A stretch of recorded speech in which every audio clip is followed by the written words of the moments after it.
I am turning 40 this week, and I'm pissed about it. So I've decided to get together with Wes Smith and ask him for some advice about how to survive the second half of my life over the hill and all. So let's get into it. Welcome to Sage Reverie, a podcast where we seek to live well and live wisely. I'm Mike Wilson. And I'm Wes Smith. We live in the great state of Wyoming, and each week, from a biblical perspective, we discuss a trending topic and what others are saying about it. If you're using these episodes for your group, there are discussion questions in the description, and for more information about our ministry, visit church307.com. Wes, I'm feeling old. Sure. This whole turning 40 thing was it hard for you, or is that an age that, like, turning 40, was that an age that was hard for you? I mean, that was like forever ago for you. Sure, yeah. No, 40 wasn't too hard. 50 was a little harder. Oh, really? Yeah, 50 was a little bit. Is life even worth living? Yes. Life is fantastic at 50. Okay. Life is the bomb. Life is better. 40 for me, 40, you often still physically, you can still do 80% of what you could do before, or at least you think you can. Yeah. Statistically, you can't, but you can not face reality at 40. At 50, you have to start facing reality. Yeah. So, that was harder. I feel like for me, turning 40 is more a question of regret. Like, I had all these ideas and dreams about where I was going to be by. Yeah, physically, I'm running more I can run longer now than I've ever run before. Yeah. So many people are more fit at 40 than they were at 30. Yeah, I definitely. Because of that. Yeah. So I think for me, it's more about goals and ideas and dreams that haven't come true. And so early midlife crisis kind of scenario. I am actively fighting off a midlife crisis. That's happening right now. So yeah. Not unusual for especially a leader. Yeah. Right. At 40, that's the dreams and hopes we had. But then at 50, like, can you even have sex after 50? It's like, does that still work? Great sex. Really? Yeah. Oh, okay. You don't have to rush through it. You can enjoy yourself. Great sex. You've figured out things. That does make sense, because right now, about every other time, one of my sons are pounding on the bedroom door. Yes. What are you guys doing? Yes. At 50, you're still young enough to have fun, but you have freedom. You have typically some financial freedom. You're empty nester. Life can be good. Okay. Life can be good, man. Yeah. Okay, well, maybe I'll look forward to 50 then. Yeah. You got to stay fit and sexy like I have, but obviously, if you do that, you're pretty good to go. So.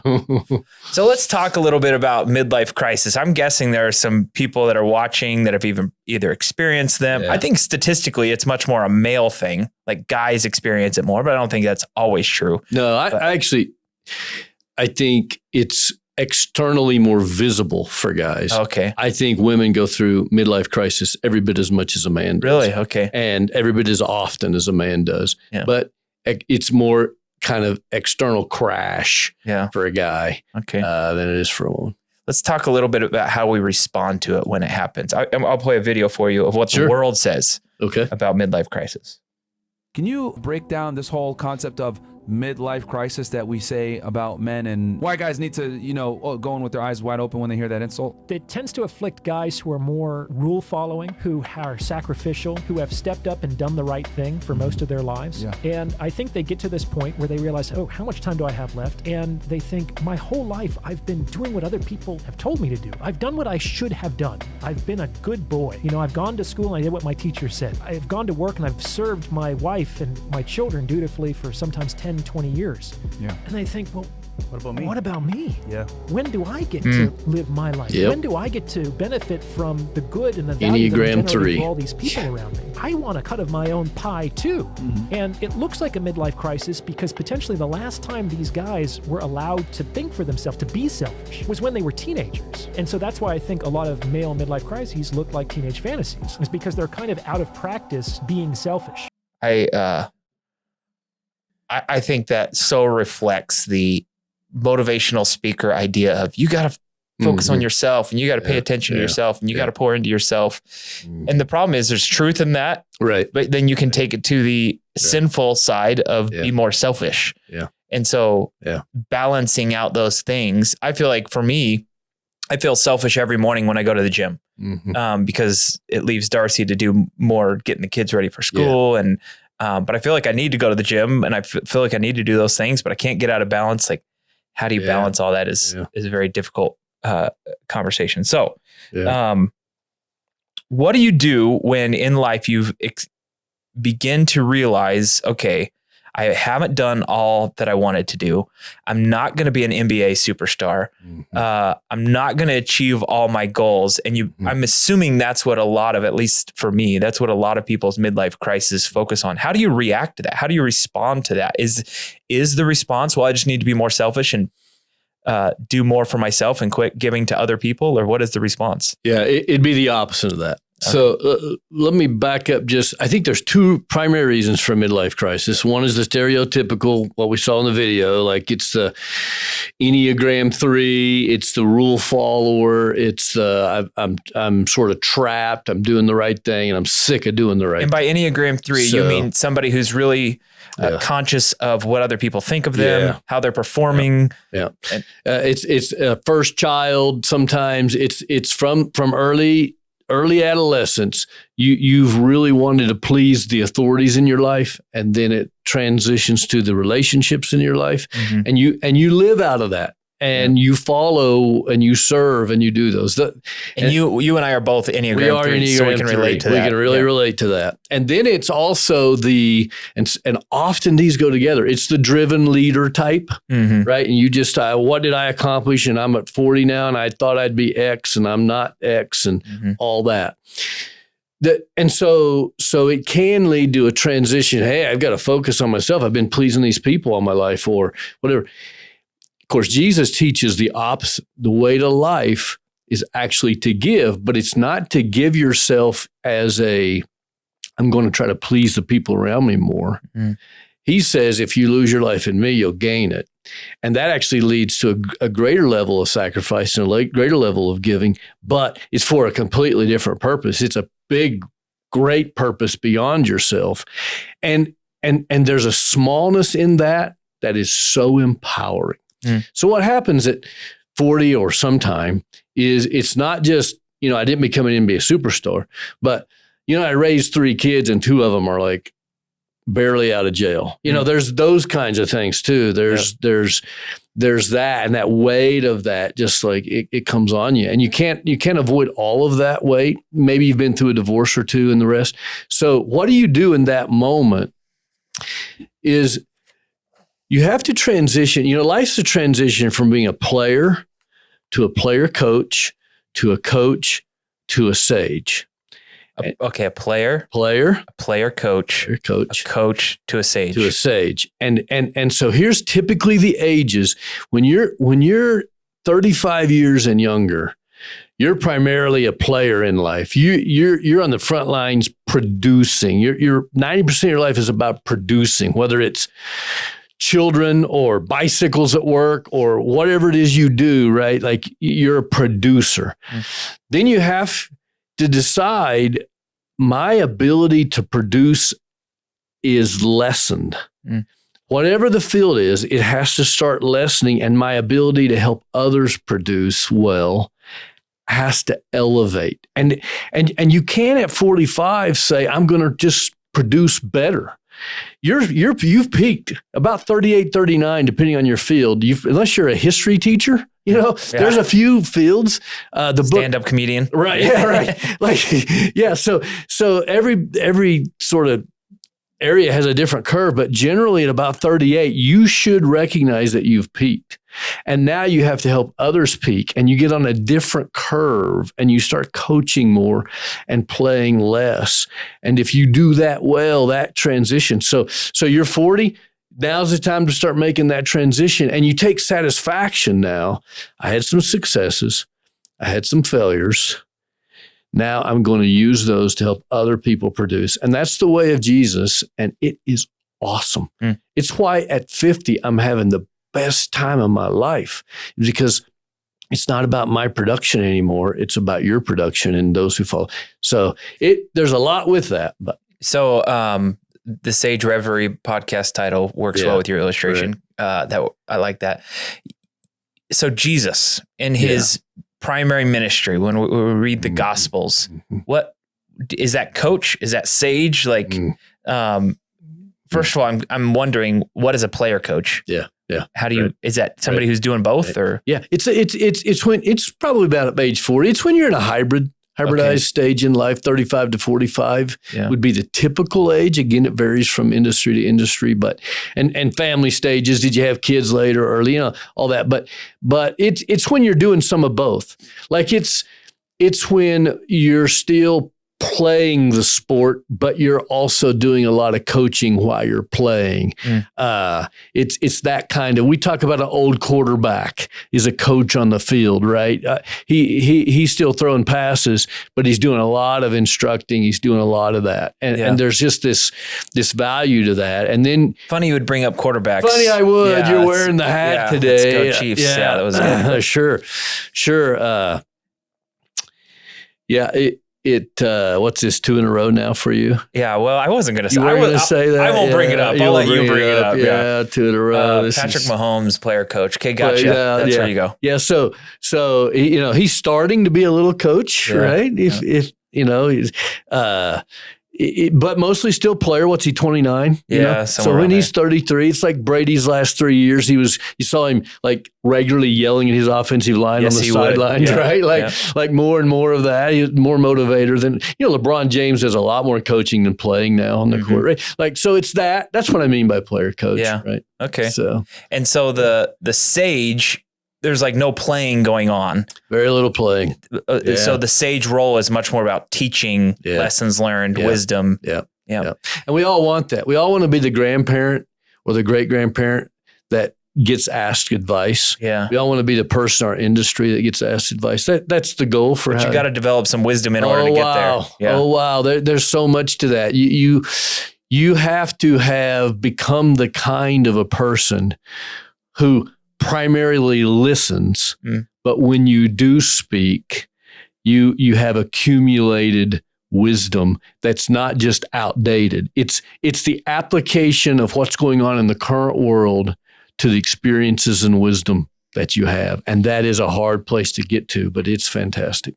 Yeah, it seems like the person who has become a sage has developed the ability to like at my stage in life, I'm still trying to have self-control. I'm still trying to tell my flesh no. I'm still trying to, and I doubt that ever fully goes away, right? But they've probably matured to a place where that is not consuming as much of their energy. Yeah.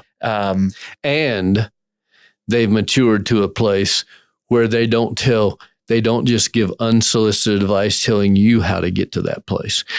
That's a hard thing. Yeah. So people have gotten there, but it's so hard, trust me, as you age, to not look and say, why are you doing that? Yeah. Right. And to be the kind of person that people come to and ask, I see that you're doing this in your life and you've done that. Why? How? And then you answer.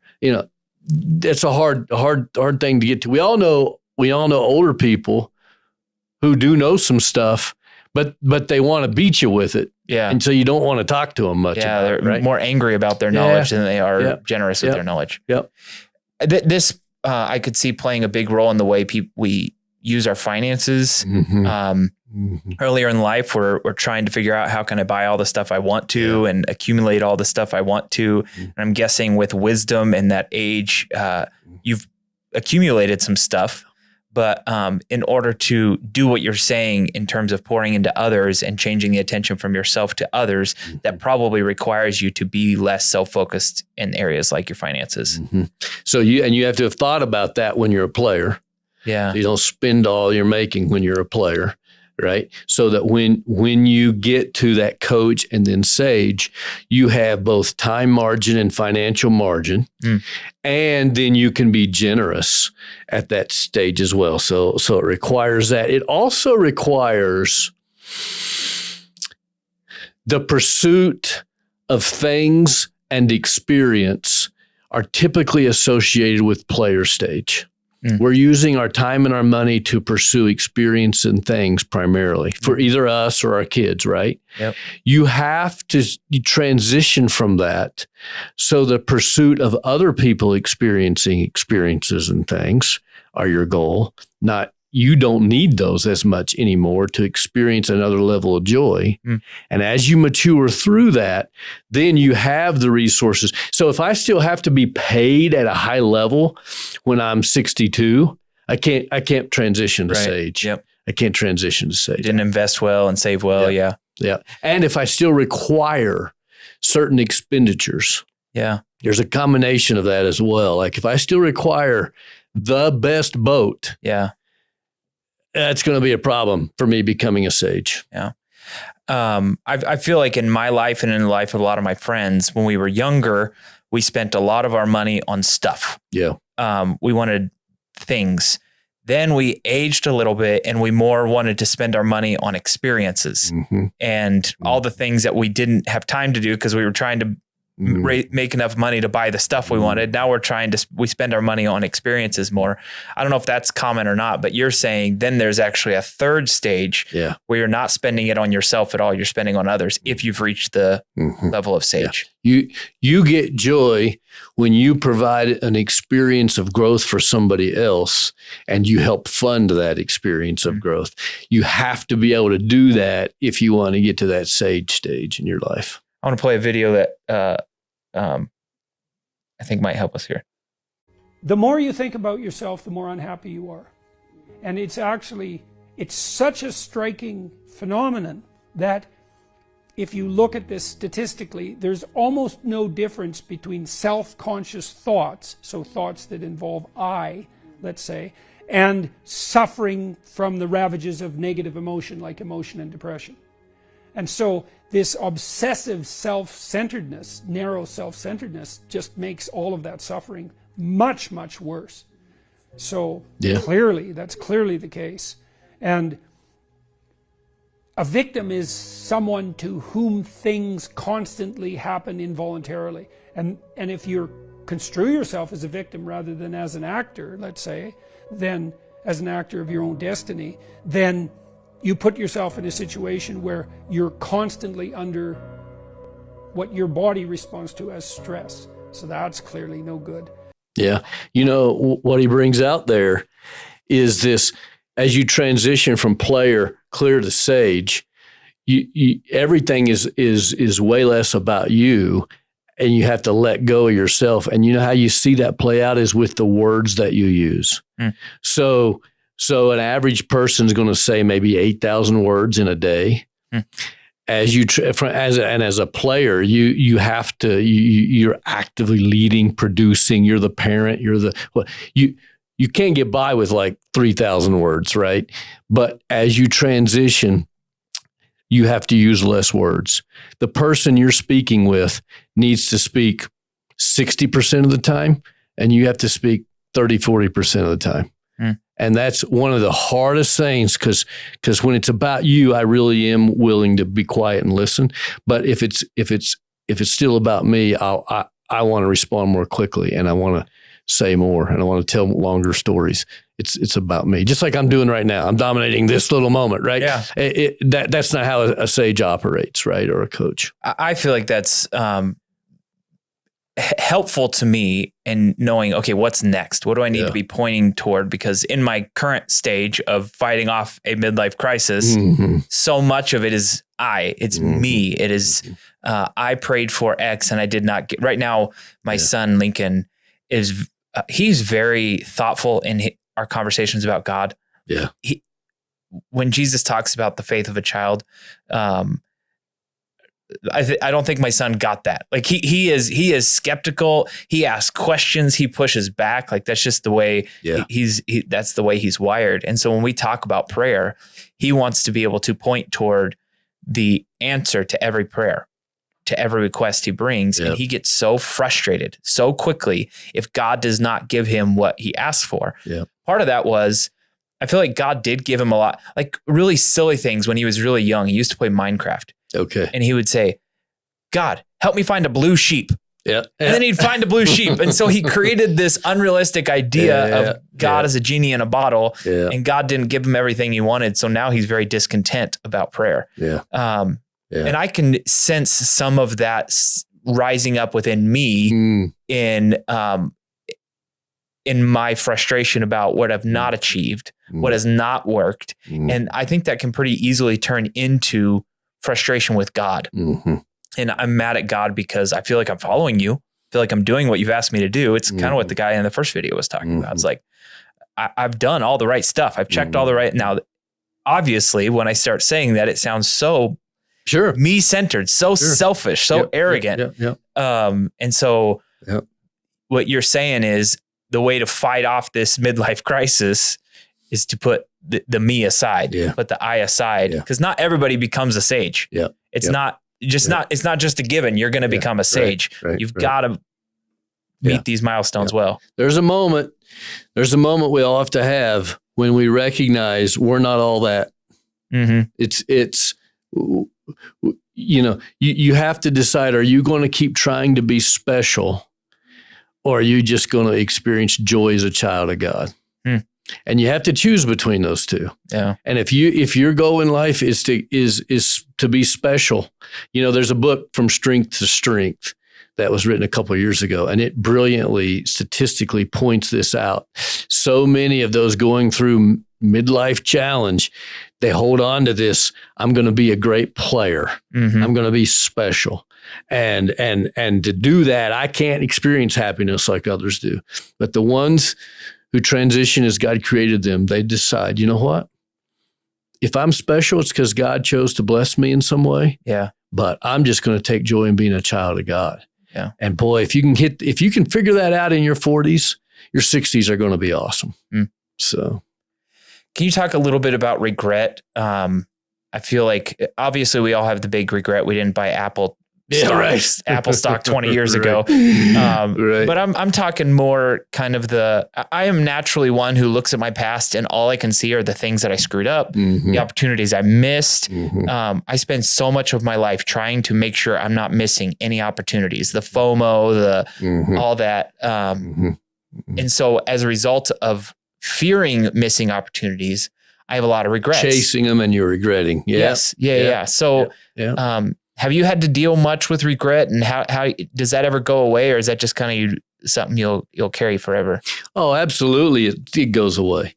It again, it's part of this mindset of the clock is ticking, and I was supposed to experience this level of joy and accomplish this level, and the clock is ticking, and now I turn 40, and that's probably like halfway through my life. And if I got like halfway through the experiences I was supposed to, you reach a point where you get rid of the clock, and it's not about your experiences and your stuff. There's a letting go. You'll be able to let go. But it all comes back to that. You know what? I'm really just a child of God, and I'm created to experience what He created me to experience, and that's going to be up to Him. And there's a letting go. There's a letting go, and when you let go, your regrets kind of go as well, because you give up on, I will have lived the wisest life of my time. Right. Yeah. Right. Yeah. I will have figured out marriage and parenting. I will have, you're a leader, you're a pastor, right? I will have figured it out and got it right. And I will be able to look back and say, boy, you give up. No, you're going to look back and say, I messed up most of it. I can see this playing out in the way the church does pastors.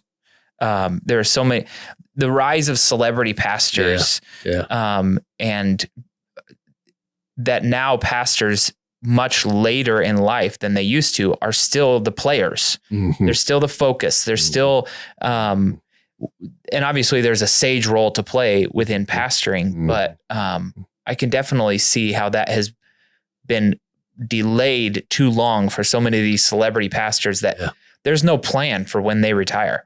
As soon as they retire, that church is dying because the personality of the church was the personality of the pastor. And it's not even just that. Like, that is absolutely true. It's also one of the reasons their ministry, all of our ministries, aren't multiplying instead of just adding, is because there is this holding on to being the player. Yeah.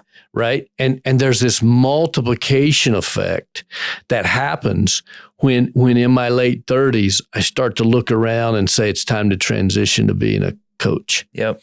And when that truly happens, there's this mustard seed thing that just, right? Yep. And it can happen in your family. We hold on to authority too long with our kids. There's so many ways in which this can play out. And you're exactly right. If I keep wanting to be the player past the point I'm supposed to be a player, it's not going to end well. I could see the most of the churches that I pastored in before this one were churches of 200 people, much smaller churches. And when you're in a church that size, then the pastor is having a connection with each person in the ministry, and they are playing the game with each of them. And so you're doing the player coach thing, but a transition that had to happen when now I'm pastoring a church that's larger is that I can't do all of that. And I've got to play more of a coaching role in my staff and in the leaders of our church so that they can do more hands-on ministry because we have a larger number of people. You're a leader of leaders, not just a leader of followers. And so you've got to figure out how to lead followers from like 3 levels away. Yeah. And in the process of that, create leaders that are better than you, who are leaders of leaders, right? That's a complex kind of deal. And it involves so much more intentionality about serving them in a way that builds them up rather than you. Now, as you know, I do that for a living, right? I lead leaders who lead leaders, and it can't be about me more and more and more. But that's such an ego deal, right? Like, can you let go of being the one that gets the glory? That's hard. That's hard. We talked about fitness earlier, health. Now that your body has stopped working, as you were describing earlier, I've noticed a trend in a lot of people my age have really started to invest in their physical fitness at a level they never did before. And you said we're in better shape when we're 40 than 30. Very true of me and my friends. And part of it's because we realized I can't keep living like this. My body's going to stop. Yeah. And when we were 30, we were eating whatever we wanted and waking up late or whatever. And then in your 40s, you finally start to figure out, okay, I'm going to have to. You have to get good sleep. You have to better. Eat right. Is that true just with my friends and I, or do most people? No, and especially too in our culture today, right? The North American culture.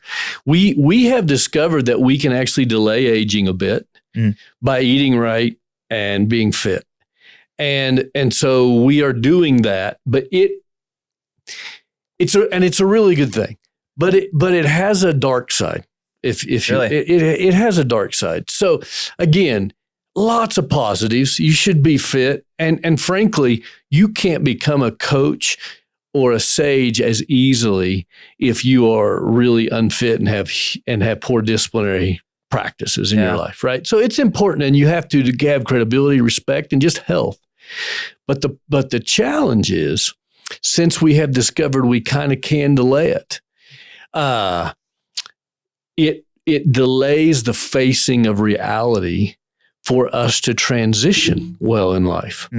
So you have way more people trying to hold on to being a player in whatever way they would be a player. I mean, the stereotypical is you've got the 55-year-old out on the basketball court with the 20-year-olds, and he's just as intense and focused just as much on playing as they are, right? He's got a point to prove. Right, he's got this point to prove, and he's the one that gets the technical fouls first, and that's the stereotypical, right, person who's hung on to being a player too long. But you see it in all avenues. I see it in leadership. I see it in pastors. I see it in married people. Okay. So what fitness has done, though, is it has delayed that reality, and it has led to a whole bunch of people in their early 60s experiencing enormous depression because you can't, Charles Barkley's famous for saying, you can't defeat Father Time. It's coming. Yeah. And you can be enormously fit. You can be one of those who makes it into their 80s still doing whatever it is that, you do or whatever. But it's coming. And having gotten so focused on fitness, it can delay, it can skew your reality, and you don't transition emotionally in time, and it can be deadly. People spend their whole lives saving money so that they can spend it all in the last couple of years of their lives to try to prolong it by a couple months. The amount of money that our country, our world spends to prolong life by a couple more years is a tremendous amount of money. Now, I'm a big fan of prolonged life. I'm a fan of you trying to be healthy and live a longer life, but sometimes we need to be wise and say, okay, is this the best use of our resources? So a lot of money prolonging actual life, but also a lot of money prolonging like physical beauty, sexual prowess, right? Like athletic ability, all that stuff. Like we spend a lot of money and we want that to last as long as possible, right? Like I want to be able to make love to my wife as long as physically possible, right? I want to prolong these kind of things. Yep. I want to be able to elk hunt with my sons and my grandsons and maybe my great grandchildren. And I want these things. But it can become the pursuit of something that just delays reality. And we all end up with plastic faces and giant lips. Yep. And the Botox trends are all over TV. I'm just like, all right, they're trying a little too hard. Let the wrinkles come because that looks terrible. Yep, absolutely. Yeah, and no money to give to other people because it got so expensive to prolong it, right? Yeah. And it helps us to remind ourselves that we are eternal. This is not the end for us. Yeah. Our end is not when these bodies die. Yeah. And so I can justify not investing too much in this body because I recognize that my home is heaven and it's not here. And we in the church have to be careful because we can become so focused on living what we say righteously, which sometimes becomes this external, what you eat and drink. Like the way our attitude towards people who smoke is a little over the top. Yep, it is. Yeah, smoking is not a great habit. Yeah. But probably no more deadly than the pizza I had last night. It's a little more deadly, but you see my point. Like we can get a little too focused on that compared to the gossip that I participated in as I ate my vegetarian meal. Yeah. Right. Yeah. And God, I think God would say, maybe you could live 1 year less long and live a little better. Right. So we in the church have been a problem with this. We have ashtrays out in front of the church. And we have protesters here very regularly now. Okay. There's a group of people in Gillette who started protesting our church and saying our church is full of a bunch of sinners and we're not calling people to repentance. And one of the things that they regularly point to is that we have ashtrays out in front of our church and we are justifying their sin, those who smoke, because we have created a hierarchy of sins and become holier than thou because we don't smoke. Yeah. We've picked other sins. Yeah. And then if you go in their church, there's a whole like counter full of donuts. Yeah. Right. Yeah. Yes. Right. Yeah. So we can be so hypocritical. I mean, as can the whole world.